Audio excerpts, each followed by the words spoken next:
Donald Trump is in no position to dictate terms, not at home, not abroad, certainly not to India.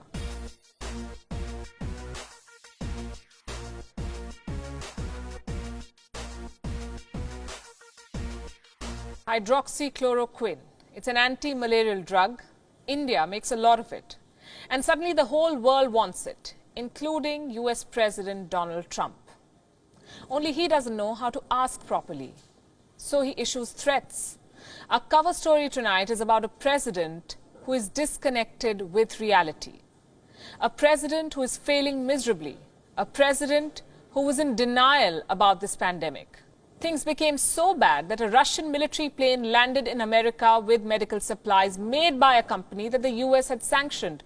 Donald Trump is in no position to dictate terms, not at home, not abroad, certainly not to India.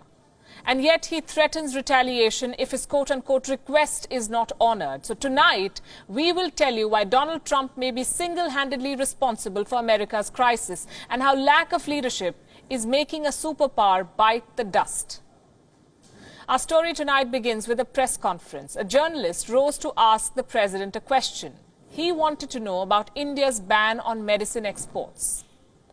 India had banned the export of medicine, specifically of hydroxychloroquine, a potential, I want to underline that, a potential cure for coronavirus.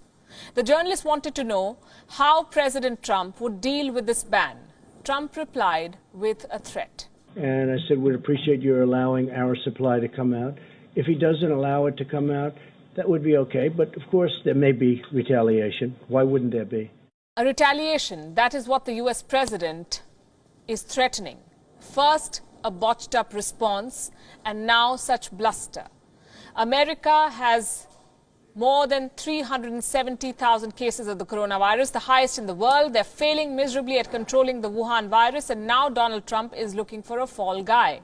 The president is blaming everybody but himself. Trump wants to show that he is in control. Unfortunately for him, not many believe this.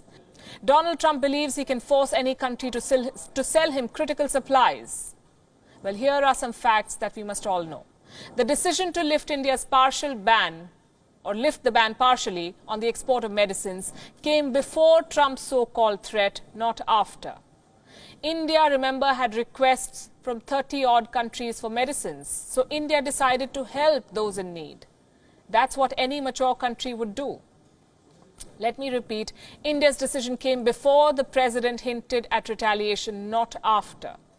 So we should dismiss Trump's comments as his trademark grandstanding. India has decided that neighborhood comes first. It will give medicines to countries that need it most. As for this medicine, hydroxychloroquine, here's the thing. Trump is betting big on it. It is being called the miracle drug, but it is not a proven cure. Scientists will not vouch for it. There is no proven cure for the Wuhan coronavirus. It's all trial and error right now. Hydroxychloroquine has been given to some patients around the world. They've shown positive signs, but doctors are not widely prescribing it because the evidence is limited. Trump's own advisor on this, America's top doctor and researcher on infectious diseases, Anthony Fauci, has called the evidence, quote-unquote, anecdotal.